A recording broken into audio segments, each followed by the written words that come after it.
बिस्मिल्लाहिर्रहमानिर्रहीम। आज का जो हमारा टॉपिक है वो है criminal justice system of Pakistan. Last जो लेक्चर था वो हमारा था डेवियस के ऊपर। Davies violation of social norms, rules of society की वायलेशन को कहते थे।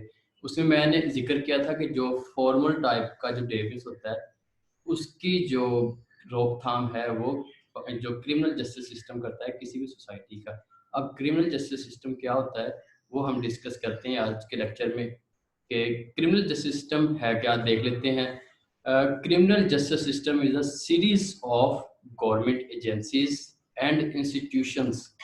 क्रिमिनल जस्टिस सिस्टम सीरीज है, कड़ी है गवर्नमेंट के एजेंसीज की, इंस्टीट्यूशन अदारों की, whose goals are, जिनकी गोल होती है, ऑब्जेक्टिव होते हैं, to identify and catch unlawful individuals.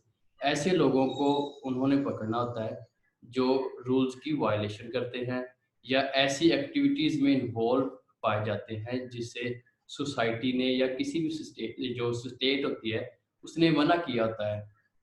To inflict a form of punishment on them, उन पे आयद करती है किस्म जो पनिशमेंट होती है, सज़ा की कोई भी किस्म। सज़ा जुर्म की नोयत के हिसाब से होती है। अगर जुर्म छोटा है सज़ा छोटी होगी, जुर्म अगर बड़ा होगा तो उसकी सज़ा भी बड़ी होगी।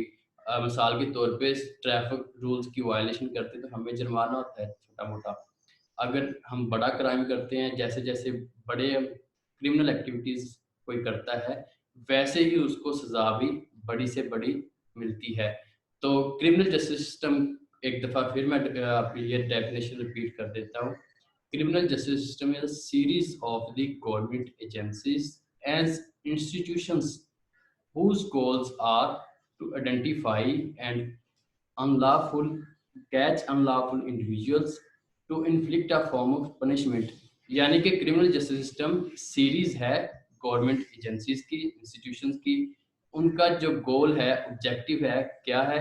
आइडेंटिफाई करना ऐसे लोगों को जो अनलॉफुल एक्टिविटीज करते हैं और उनको पकड़ना, और तीसरे नंबर पे उनको सजा देना। तो ये क्रिमिनल जस्टिस सिस्टम का ऑब्जेक्टिव होता है और ये डेफिनेशन दोनों चीज़ें इसमें कवर हो गई। तो नेक्स्ट देखते हैं क्रिमिनल जो है प्राइमरी इंस्टीट्यूशन जो वर्ल्ड वाइड देखने को मिलते हैं क्रिमिनल जस्टिस सिस्टम में।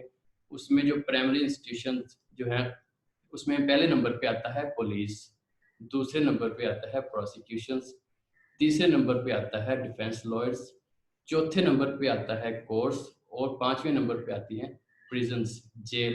पुलिस का काम होता है ऐसे लोगों को पकड़ना जो अनलॉफुल एक्टिविटीज या रूल्स की वायलेशन कर रहे होते हैं, फॉर्मल डेवियस की वायलेशन कर रहे होते हैं। पुलिस पकड़ती है, उसके जो एविडेंस कलेक्ट करती है, उसके बाद प्रोसिक्यूशन जो उसका चालान करता है, देखता है जो पुलिस ने एविडेंस कलेक्ट किए हैं, जो मुजरम पकड़ा है वाकई में मुजरम है, उसने जुर्म बड़ा किया है, क्या सबूत हैं पुलिस के पास कि उसका जुर्म साबित हो सके। उसके बाद जो प्रोसिक्यूटर होता है वो चालान करता है। डिफेंस जो लॉयर्स होता है वो इस चीज़ को देखता है कि जो मुजरम है, जिसके ऊपर इल्ज़ाम लगाया होता है, पुलिस ने पकड़ा होता है, कि उसके ऊपर जो दफात लगाई हैं वो ठीक लगाई हैं, तो उसका जुर्म छोटा है, सज़ा बड़ी तो नहीं मिलेगी, जो जुर्म लगाया है वो बड़ा तो नहीं लगाया। तो वो इस चीज़ को डिफेंस कर रहा होता है, जो डिफेंस लॉयर्स होता है। उसके बाद कोर्ट के अंदर ट्रायल चलता है। ट्रायल में जो जज है वो दोनों वकीलों को सुनता है, प्रोसिक्यूटर को भी और जो डिफेंस लॉयर होता है उसको भी। दोनों की सुनवाई के बाद वो डिटरमिन करता है कि वाकई ये बंदा किसी क्रिमिनल एक्टिविटी में इन्वॉल्व है या नहीं। अगर वो इनोसेंट होता है तो कोर्ट उसको आज़ाद कर देती है। अगर वो किसी एक्टिविटी में, ऐसी एक्टिविटी में इन्वॉल्व पाया जाता है कि इसकी सज़ा बनती है, फिर कोर्ट उसको जेल भेज देती है। जो प्रिजन होता है उसका जो मेन रोल है, उसने जो सज़ा है वो देनी होती है जो कोर्ट की तरफ से सुनाई गई होती है। तो ये एक जो ऐसा बंदा जो क्रिमिनल एक्टिविटी करता है वो इन अदारों से गुजर के जेल तक पहुंचता है, सज़ा पूरी करता है। सज़ा देने का मकसद है कि जो क्रिमिनल एक्टिविटीज़ हैं वो सोसाइटी के अंदर रुक जाएं और जो सोसाइटी के अंदर पीस कायम रहे। तो जब मुजरिम को सज़ा मिलती है, उससे दूसरे जो लोग हैं, वो ऐसे काम करना छोड़ देते हैं। और उसके अलावा जो मुजरिम है, वो खुद भी नहीं काम करता, जो दूसरे देखते हैं कि उसको सज़ा मिल गई है, तो दूसरे लोग भी क्राइम करते हुए डरते हैं। तो सोसाइटी एक अच्छे तरीके से पीसफुल वे से चलती है। अब criminal justice system in Pakistan जो है कंप्राइज ऑफ फॉलोइंग एजेंसीज। जो पाकिस्तान का जो क्रिमिनल जस्टिस सिस्टम वो हमने जो पढ़ा है, वो एक बेसिक है जो पूरी दुनिया में पाया जाता है। मोस्टली सब कंट्रीज में इससे मिलता जुलता ही है बेसिक। लेकिन अब देखते हैं कि पाकिस्तान के अंदर क्रिमिनल जस्टिस सिस्टम कैसा है। इसमें पहले नंबर पे पुलिस आती है, दूसरे नंबर पे जुडिशरी आती है, तीसरे नंबर पे जेल आती है। ये 3 बेसिक इंस्टीट्यूशन है। चौथे नंबर पे प्रोसिक्यूशन आती है। इसमें वकील होते हैं, सरकारी वकील और डिफेंस लॉयर्स। उसके बाद पेरोल एंड प्रोहिबिशन। ये जो जेल होती है उससे मिलते-जुलते फर्दर उसकी सब कैटेगरीज हैं। पेरोल और प्रोहिबिशन में जो लोग होते हैं उनकी रिहैबिलिटेशन की जाती है क्रिमिनल्स की। ऐसे लोग जो नफसियाती तौर पे क्राइम करते हैं, मजबूरी के तौर पे क्राइम करते हैं, तो इनोसेंट होते हैं, उनकी रिहैबिलिटेशन की जाती है ताकि वो, अगर एक बंदा जो क्राइम करता है उसको जेल के अंदर डाल दिया जाए, तो वहाँ पे दूसरे क्रिमिनल उसको मिलते हैं। उनके साथ जब वो कंपनी होगा, उसकी तरबियत उसी हिसाब से होना स्टार्ट हो जाती है। उधर से मज़ीद वो क्राइम सीखता है, ऑर्गेनाइज्ड क्राइम में शामिल होता है, गैंग्स को ज्वाइन कर लेता है।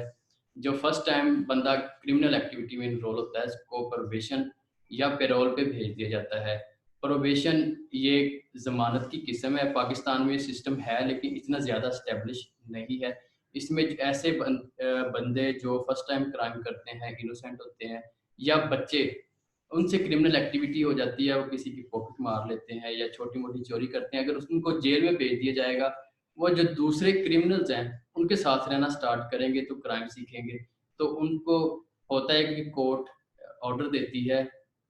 प्रोहिबिशन जो है ये जुडिशियल एक्शन है, जिसमें कोर्ट ऑर्डर देती है कि इसको आप जेल में ना डालें, इसको कम्युनिटी में वापस भेज दें। कुछ उसके ऊपर शराइत लागू कर देती है कि आपने इस एरिया में रहना है, इस एरिया से बाहर नहीं जाना। तो पेरोल में ये होता है कि एक बंदा है, वो उससे क्राइम हो गया, जेल के अंदर चला गया, तो उधर उसका जो जेल का अमला होता है वो देखता है कि जो सुप्रीडेंट जेल होता है, पेरोल और प्रोहिबिशन ऑफिसर होता है, वो ये देखता है कि ये बंदा इनोसेंट है, मासूम है, ये क्रिमिनल इस मज़ीद जेल में रहेगा तो ज़्यादा ये क्रिमिनल एक्टिविटीज़ में इन्वॉल्व होगा। तो उसको जो आधी सज़ा होती है, वो जेल में गुज़ारने के बाद या कुछ सज़ा जेल में गुज़ारने के बाद उसको पैरोल पे भेज दिया जाता है कि आप किसी जगह पे जाके, उसको किसी फैक्ट्री में भेज दिया जाता है या किसी और जगह पे या कम्युनिटी में भेज दिया जाता है कि आप जाके काम करें, अपनी अटेंडेंस लगवाते जाएँ। तो ये पेरोल प्रोहिबिशन डिटेल में हम पढ़ेंगे वन बाय वन। ये जो पुलिस, जुडिशरी और लास्ट में ये सारे हम वन बाय वन पढ़ते हैं। ये तो बेसिक फंक्शंस थे जो मैंने आपको बताए। अब क्रिमिनल जस्टिस सिस्टम में कुछ प्रॉब्लम्स हैं, वो कौन-कौन सी प्रॉब्लम्स हैं वो देख लेते हैं। तो ये वो पूछ भी सकता है। जो बेसिक मेन प्रॉब्लम वो यही है। तो क्रिमिनल जस्टिस सिस्टम में जो पहली प्रॉब्लम आती है, accurate reporting of crime to police. जब कोई भी रिपोर्ट देने जाता है, एप्लीकेशन देता है, तो वो सही तरह से एप्लीकेशन नहीं देता। पुलिस को कई चीज़ें हाइड कर लेता है पुलिस से, जो उसके अगेंस्ट होती है, तो जो क्लियर रिपोर्ट होती है वो भी नहीं बताता। मज़ीद कई वकील हज़रात ऐसे होते हैं जो रिपोर्ट में कुछ अपने से पास से डालते हैं। वो एक्यूरेट जो रिपोर्ट होती है, जो वाक़या हुआ होता है, उससे हट के रिपोर्ट होती है। उससे क्या होता है कि जो जस्टिस है या ट्रायल ज़्यादा देर तक चलता है, प्रॉब्लम आती है, जो इंसाफ है उसका अमल जो है वो डिले होना स्टार्ट हो जाता है।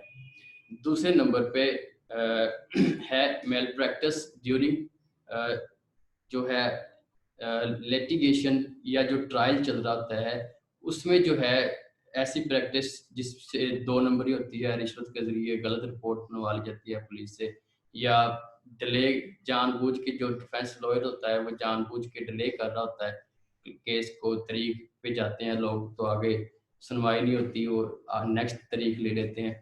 तो ऐसी कुछ एक्टिविटीज़ हैं जिससे जो जस्टिस है वो डिले होता है। और जो ऐसा बंदा जिसके साथ ज़्यादती हुई होती है, वो कोर्ट के चक्कर लगा लगा के तंग आ जाता है।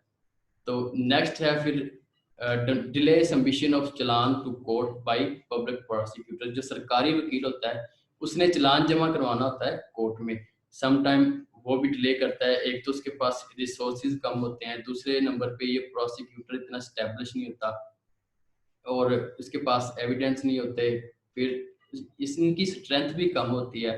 तो ये जो पब्लिक प्रोसिक्यूटर यानी सरकारी वकील होता है, ये जल्दी से जो चालान है वो जमा नहीं करवा पाता टाइमली, तो उससे भी प्रॉब्लम आते हैं इंसाफ में। देन है फिर lopsided या biased and long duration of trial. बाइस होता है कि पुलिस या जो प्रोसिक्यूटर होता है वो किसी एक साइड पार्टी की साइड ले रहे होते हैं जो उनको ज़्यादा अजीज हो या जिससे उससे रिलेशन, तो बाइसनेस आती है केस के अंदर। तो उसके बाद जो ट्रायल की ड्यूरेशन है वो भी लॉन्ग है, ये भी प्रॉब्लम है जो क्रिमिनल जस्टिस सिस्टम में पाए जाते हैं। उसके बाद जेल के अंदर जो ओवर क्राउडिंग है वो भी एक प्रॉब्लम है due to large number of under trial prisoners. जब ट्रायल चल रहा होता है, ट्रायल लंबा होता है, तो उससे जो कैदी जेल के अंदर ड्यूरिंग केस की समाअत या ट्रायल के दौरान जो कैदी जेल के अंदर मौजूद होते हैं, तो उसकी वजह से जेल के अंदर बड़ा रश होता है। रश होने की वजह से उनकी जो हेल्थ और हाइजीन के प्रॉब्लम आते हैं। ओवर क्राउडिंग से जो पीस है वो डिस्टर्ब होता है। उससे जो क्रिमिनल जो होते हैं, तो प्रोफेशनल क्रिमिनल होते हैं, वो इनोसेंट्स को तशद्दुद भी करते हैं, उसके बाद उनकी तरबियत भी ऐसे करते हैं। उधर से फिर कनेक्शन बनता है जो इनोसेंट्स लोग होते हैं उनका क्रिमिनल के साथ, कि आप फिक्र न करें, जब बाहर निकलेंगे तो आप देख लेते हैं वगैरह वगैरह। प्लानिंग कर रहे होते हैं उधर बैठ के। ओवर क्राउडिंग की वजह से जो जेल है उसमें भी काफ़ी प्रॉब्लम्स देखने को मिलते हैं। फिर है under developed system of payroll and probation. Payroll और प्रोबेशन का सिस्टम पाकिस्तान में ज़्यादा स्टेब्लिश नहीं है। इसका जो मेन फंक्शन होता है, ऐसे लोग जो क्रिमिनल एक्टिविटीज़ करते हैं तो उनकी रिहेबिलिटेशन करना होता है। कुछ लोग नफ्सियाती होते हैं, क्रिमिनल एक्टिविटीज़ में इन्वॉल्व होते हैं, उनको जेल में डाल देंगे, बाहर आएंगे फिर क्राइम करेंगे। तो अगर उनकी रिहेबिलिटेशन कर दी जाएगी, उनका ट्रीटमेंट कर दिया जाएगा, तो वो नेक्स्ट क्राइम नहीं करेंगे। मिसाल के तौर पे एक नशई है, वो ड्रग लेता है, जब तक उसका इलाज नहीं होगा उस वक़्त तक उसको चाहे जितनी मर्ज़ी दफ़ा जेल में बंद कर दें, बाहर आएगा फिर नशा करना स्टार्ट कर देगा। तो ये रिहेबिलिटेशन जो है पेरोल और प्रोहिबिशन जो सिस्टम है उसके थ्रू होनी होती है, लेकिन पाकिस्तान में ये ज़्यादा स्टैब्लिश नहीं है, ये भी एक प्रॉब्लम है। अब क्रिमिनल जस्टिस सिस्टम की जो बेसिक पार्ट्स हैं वो 3 हैं। इनको अगर थोड़ा-सा डिटेल से खोला जाए तो वो 5 बनते हैं। 3 कौन-कौन से? पहले नंबर पे पुलिस है। पुलिस का काम है लॉ एनफोर्स करना सोसाइटी के अंदर। जो कोर्ट्स हैं ये एडजुडिकेशन या ट्रायल की समाअत के जो केस है उसकी समाअत और केस की जो ट्रायल चलता है वो कोर्ट्स का काम होता है। जो प्रिजन्स होते हैं ये इन्होंने करेक्शन करनी होती है, जो क्रिमिनल की उनको पनिशमेंट देनी होती है या पेरोल एंड प्रोबेशन पे भेज के उनकी रिहेबिलिटेशन करनी होती है। तो ये जो प्रिजनर इनका जो मेन फंक्शन है ये करेक्शन कर रहे होते हैं क्रिमिनल्स की। कुछ को सजा दे के, ऐसे लोग जो जानबूझ के करते हैं। कुछ लोग जो इनोसेंट होते हैं उनसे फर्स्ट टाइम गलती से क्राइम हो जाता है, उनको पेरोल या प्रोबेशन पे भेज दिया जाता है, तो उनसे रिहेबिलिटेशन होती है। पुलिस, अब वन बाय वन को पढ़ लेते हैं। जो 5 पाकिस्तान के जो बेसिक एजेंसीज हैं उनको वन बाय वन स्टडी करते हैं। पहले नंबर पे आती है police. When arrested person is taken into custody by the police और अदर लॉ एनफोर्समेंट। जब ऐसा बंदा जो क्रिमिनल एक्टिविटीज में इन्वॉल्व पाया जाए उसको पकड़ा जाता है, तो evidence is forward to district attorney या डिस्ट्रिक्ट प्रोसिक्यूटर होता है, उसको जो एविडेंस है वो फॉरवर्ड किए जाते हैं। Who will decide whether there is sufficient evidence to present the case to जज और जूरी। अब जो डिस्ट्रिक्ट जो प्रोसिक्यूटर होता है या डिस्ट्रिक्ट अटॉर्नी होता है या सरकारी वकील भी इसको कहते हैं, वो देखता है कि जो एविडेंस है मुजरिम को पकड़ के लेके आए हैं जिसको, क्या ऑफेंडर को, तो उसको अगर अदालत में लेके जाएं, क्या सबूत है इस काबिल कि उसका जुर्म साबित कर दिया जाए। तो अगर तो वो सबूत मिल जाएंगे तो वो चालान कोर्ट में जमा करवा देता है, अदरवाइज वो फर्दर सबूत इकट्ठे करवाता है पुलिस से। और उसने दूसरी नज़रसानी करनी होती है कि जो पुलिस है उसके ऊपर जो दफ़ा लगाई है क्या उसका जो जुर्म है वो वही है जिसके अकॉर्डिंग दफात लगाई गई हैं। फिर उसके बाद उसका जो काम होता है, उसने बुकिंग करनी होती है जज की या कोर्ट की। वो मैंने बताया कि जब वो एविडेंस को देखता है, क्या एविडेंस पूरे हैं, अगर एविडेंस मुकम्मल हो, उसे लगे कि वाकई केस साबित हो जाएगा, क्रिमिनल एक्टिविटी हुई है, इस बंदे ने की है, तो उसके बाद क्या होगा कि वो जो जज है उसको बुक करता है या चालान बना के जो कोर्ट है उसमें पेश करता है। तो उसके बाद देखा जाता है कि फर्दर क्या स्टेप्स हैं। तो आगे जब केस जो है वो जब अदालत में चला जाता है, उसके बाद 3 ऑप्शंस होती हैं, 3 में से एक होना होता है पर्सन में बी रिलीज ऑन रिकग्निस, कि एक बंदा, उसको इसको शख्सी ज़मानत कहते हैं, किसी की पहचान पे उसको छोड़ दिया जाता है। मिसाल के तौर पे कोई इलाके का नाज़िम है, कोई चेयरमैन है, तो या कोई ऐसा बंदा जो बाअसर है सोसाइटी के अंदर, उसकी ज़मानत पे उसको शख्सी ज़मानत कहते हैं, उसको छोड़ दिया जाता है कि आप फ़िलहाल घर चले जाएँ। जब अदालत आपको तलब करेगी तो आप कोर्ट में आ जाइएगा। दूसरे नंबर पे पर्सन में बी रिलीज़ ऑन बाउंड, इसको बेल भी कहते हैं, उसको जो ज़मानत है उस पे भेज दिया जाता है, which is money paid to court to ensure the person return for a future date. जो कोर्ट की फ्यूचर डेट होगी उस पे जो बंदा ऐसा जो ऑफेंडर है जिसके ऊपर इल्ज़ाम होता है या क्रिमिनल एक्टिविटीज़ में पकड़ा जाता है, उसको जो है बेल पे भेज दिया जाता है। मकसद क्या होता है बेल पे भेजने का, कि कुछ दौलत रख जो मनी या कुछ जो ज़मीन की फ़र्दें होती हैं, ज़मीन के पेपर होते हैं, वो अदालत में ज़मानत के तौर पे रखवा दिए जाते हैं कि अगर ये बंदा, ये ज़मानत है, ये पैसा रखा हुआ है या इसने ज़ेवर रखा है अदालत के अंदर, या ज़मीन के जो कागज़ात हैं वो अदालत में ज़मानत के तौर पे रखवा दिए जाते हैं कि ये बंदा नेक्स्ट जो तारीख होगी हेयरिंग पे, ये लाज़मी आएगा। तो इसके साथ उसको बेल पे भेज दिया जाता है, ज़मानत पे भेज दिया जाता है। तो तीसरी ऑप्शन होती है कि पर्सन में बी डिटेन इन जेल। अगर वो ज़मानत शख्सी ज़मानत भी ना ले सके और जो दूसरी जो मनी बेस्ड जो बाउंड होती है वो ज़मानत भी ना ले सके, तो उसको जेल में भेज दिया जाता है और वेट किया जाता है कि इसका जो ट्रायल है वो चलेगा। और जब तक उसका जुर्म साबित नहीं हो सकता या वो इनोसेंट करार नहीं दिया जाता, तब तक वो जो जेल के अंदर रहेगा। अब पुलिस का फर्दर फंक्शन आगे, the police has been assigned protect the under the law to protect the life and property of citizen of country. जो पुलिस का फंक्शन होता है उसका मेन मकसद है कि जो लोग हैं किसी भी सोसाइटी के जो शहरी होते हैं, उनके जो बेसिक राइट्स हैं उनको प्रोटेक्ट करना, उनकी जो लाइफ है उनको प्रोटेक्ट करना, और उनकी जो प्रॉपर्टी है उनको प्रोटेक्ट करना, ये पुलिस का मेन फंक्शन होता है। criminal procedure criminal criminal procedure code and police order 2002 provide the necessary legal cover to police to perform this function and bring criminals to book। अब जो क्रिमिनल प्रोसीजर कोड सीपीसी, ये आप further जो next classes में जाएंगे, ये पूरे पूरे सब्जेक्ट्स हैं जो आप लोगों ने स्टडी करने। तो उसके बाद पुलिस ऑर्डर 2002 है, इसमें कुछ रूल्स लिखे गए हैं जो गवर्नमेंट ऑफ पाकिस्तान ने लिखे हैं, या प्रिवेंशल स्टेट है जो सूबाई हुकूमत है गवर्नमेंट ऑफ पंजाब, उसने कुछ असूल या लॉज बनाए हैं जिनकी जो डायरेक्शन में या गाइडलाइन में जो पुलिस है वो काम करती है। वो दो तरह के हैं, एक तो क्रिमिनल प्रोसीजर कोड है और पुलिस ऑर्डर 2002। पुलिस जो भी अपने फंक्शंस ड्यूटी प्ले करती है वो, या पुलिस के पास इख्तियारात होते हैं, वो इन दो किस्म के जो लॉज हैं उनमें से मिलते हैं, और पुलिस जितनी भी अपनी एक्टिविटीज़ परफॉर्म करती हैं इन्हीं रूल्स की गाइडलाइन में परफॉर्म करती है।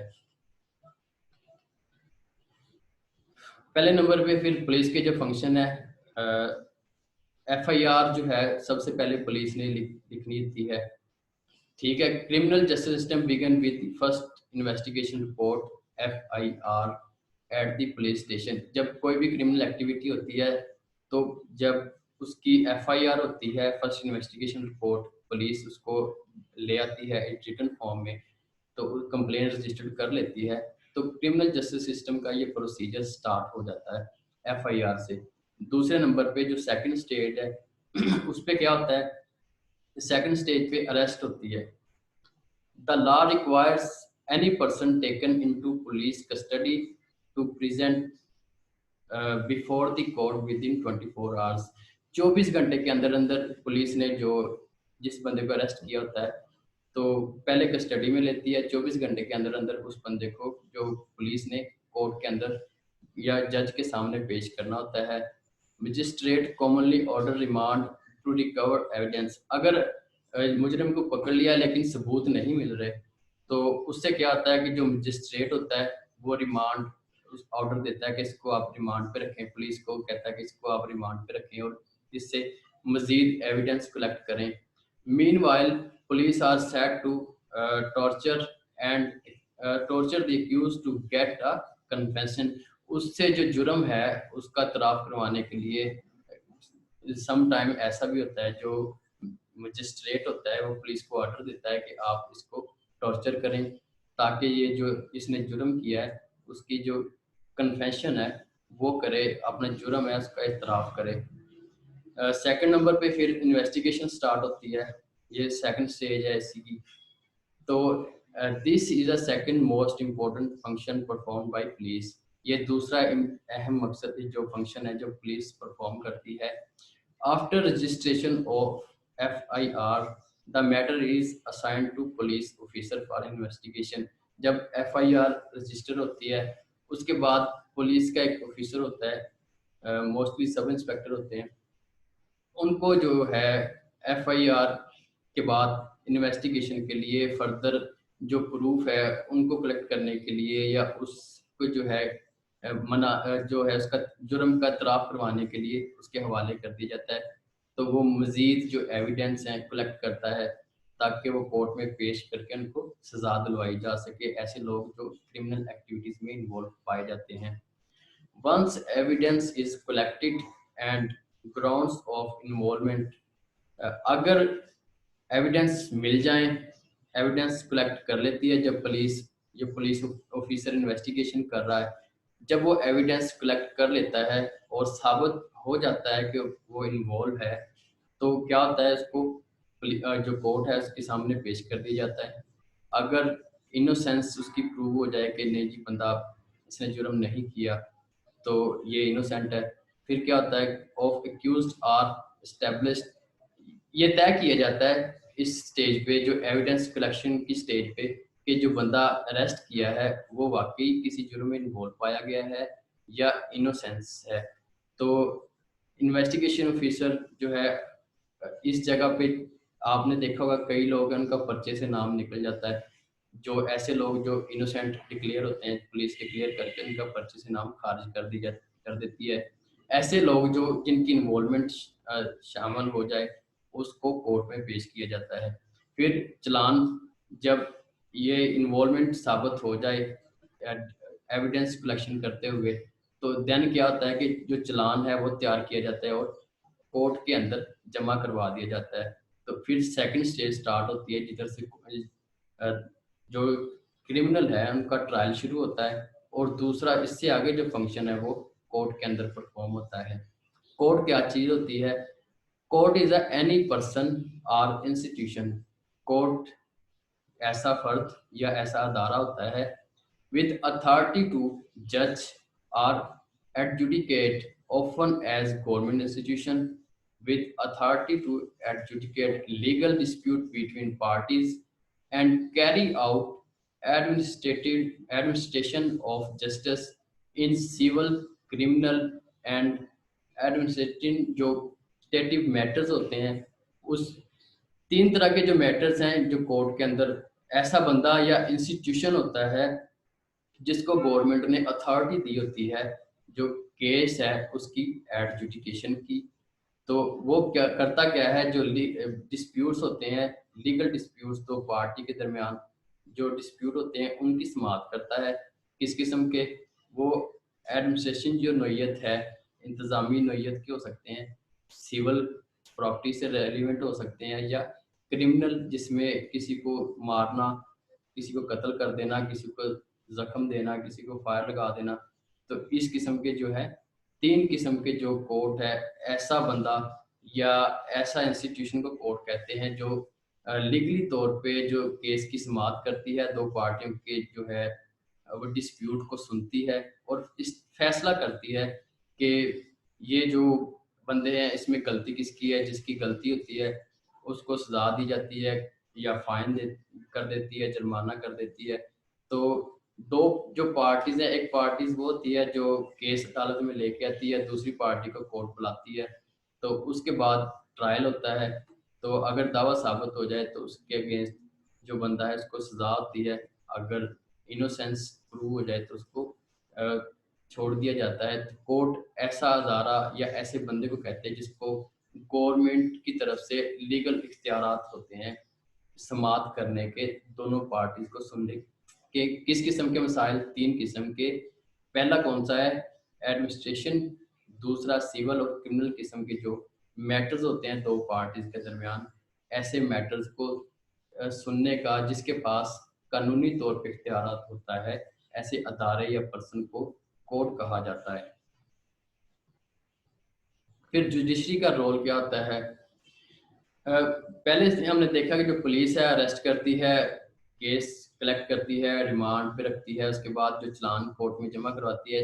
जब चालान कोर्ट में जमा होता है उसके बाद जो जज है उसको जो केस है वो असाइन हो जाता है।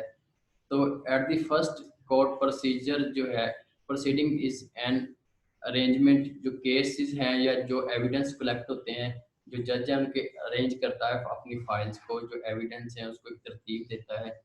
उसके बाद एट द अरेंजमेंट जज और court commissioner needs the formal charges and explain the offender's right and attorney।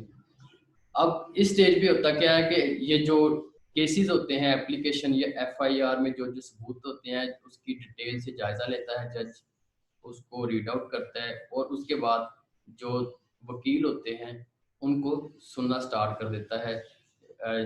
एक तो प्रोसिक्यूटर, पब्लिक प्रोसिक्यूटर होता है जो सरकारी वकील होता है, दूसरी साइड पे ऑपोजिट जो होता है डिफेंड कर रहा होता है केस को, उनकी समाअत शुरू होती है और फर्दर जो है एक्टिविटीज स्टार्ट हो जाती हैं।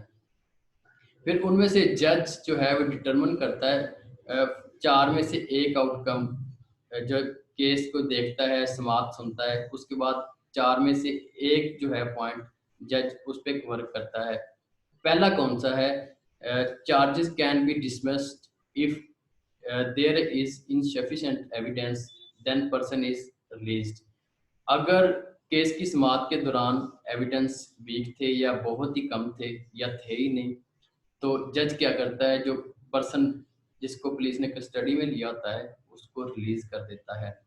दूसरे नंबर पे person can remain on remand and the case will continue to the court. जो केस है उस वो कोर्ट में चलता रहता है। जो जज है वो रिमांड दे देता है पुलिस को, आप उस पर तशद्दुद करते हैं या पुलिस अपनी रिमांड में रखती है और उसके बाद उससे मनवाती है कि उसने जुर्म कैसे किया। तो जब तक वो मान नहीं जाता या जितने दिन का रिमांड होता है उतने दिन तक वो पुलिस कस्टडी में रहता है और पुलिस तब तक एविडेंस कलेक्ट करती है, उससे इन्वेस्टिगेशन करती है, उसके इंटरव्यूज करती है। तो तब तक कोर्ट में ट्रायल चलता रहता है। फिर जो तीसरे नंबर पे क्या हो सकता है? Began bound process, stay on bound. Parole and prohibition में मैंने बताया कि ऐसे लोग जो फर्स्ट टाइम क्राइम करते हैं उनको पेरोल या प्रोहिबिशन पे भेज दिया जाता है और उधर उनका रिहैबिलिटेशन स्टार्ट हो जाती है। तो चौथा जो पॉइंट हो सकता है, चौथे नंबर पे person is detained on jail, या उसको जेल में डाल दिया जाता है और केस चलता रहता है। फिर when a person has plead not guilty, a date is set for trial. अगर इन्वेस्टिगेशन जो है उसको रिमांड पे भेजा जज ने, उसके बाद साबित हो जाता है कि उस बंदे ने जुर्म नहीं किया, तो क्या होता है कि या साबित ना हो जाए कि वो इनोसेंट है, तो ट्रायल स्टार्ट हो जाता है। तो इसमें जो जज है वो दोनों जो वकला हैं उनकी समाअत और पुलिस के जो एविडेंस है उनको देखता है, जो दूसरा अपोजिट जो लॉयर होता है उसको सुनना स्टार्ट कर देता है कि देखता है कि ये बंदा वाकई क्रिमिनल है या इनोसेंट है। तो ट्रायल स्टार्ट होता है। दूसरे नंबर पे more evidence information is gathered by district attorney as well as defence attorney. दोनों किस्म के वकील, एक जो डिफेंस लॉयर होता है वो, और जो पब्लिक प्रोसिक्यूटर होता है जिसको ये डिस्ट्रिक्ट अटॉर्नी का नाम दे रहा है, तो ये जो है मजीद जो एविडेंस हैं सबूत, वो उसको एक बंदा होता है इनोसेंट साबित करने के लिए सबूत इकट्ठे करता है, दूसरा बंदा उसको क्रिमिनल साबित करने के लिए सबूत इकट्ठे करता है ताकि वो कोर्ट में पेश करके साबित किया जा सके। और witness may be interviewed and asked to testify in a trial. तो जो विटनेस होते हैं, गवाह होते हैं जिन्होंने वो इवेंट देखा होता है, जिस जब क्रिमिनल एक्टिविटी बंदा कर रहा है, जो लोगों ने देखा होता है उनके इंटरव्यूज किए जाते हैं, उनके बयानात अदालत में होते हैं। तो और उसके बाद क्या होता है कि trial is held to determine the offenders guilt or innocent. जो ट्रायल होता है वो उसके दौरान देखा जाता है कि एक जो ऑफेंडर है जिसको पुलिस ने अपनी कस्टडी में रखा हुआ है वो गिल्ट है या इनोसेंट है। तो उसके बाद क्या होता है, इफ डिफेंडेंट यानी कि जो ऑफेंडर है, क्रिमिनल जो मुल्जम है, फाउंड इनोसेंट, जिस पे इल्ज़ाम लगाया गया है, वो अगर इनोसेंट फाउंड होता है तो फिर क्या होता है कि ही और शी रिलीज्ड, उसको आज़ाद कर दिया जाता है। How ever a defendant who has entered in a guilty plea or been found in guilty is sentenced to some form of punishment। अगर वो साबित हो जाए कि उसने जुर्म किया है तो तब क्या होता है कि उस पे जो सेंटेंस है यानी सजा, जिसकी जो भी जज इसको सुनाता है, इसमें कई किस्म की होती है। उम्र कैद होती है, फांसी दे दी जाती है, जुर्माना कर दिया जाता है, या जुर्माना और कैद कर दी जाती है, कैद व मशक्कत कर दी जाती है। तो इसमें से जो जज जुर्म की नोयत को देखते हुए तो जो सज़ा उसको चाहे वो कर सकता है, रूल एंड रेगुलेशन को देखते हुए जो कानून में बताई गई है। तो आज के लिए इतना ही, इससे नेक्स्ट कल इंशाल्लाह पढ़ेंगे। तो अगर आप लोगों में से किसी के क्वेश्चन है तो मैं आप लोगों को अनम्यूट करता हूँ, तो आप लोग क्वेश्चन पूछ सकते हैं।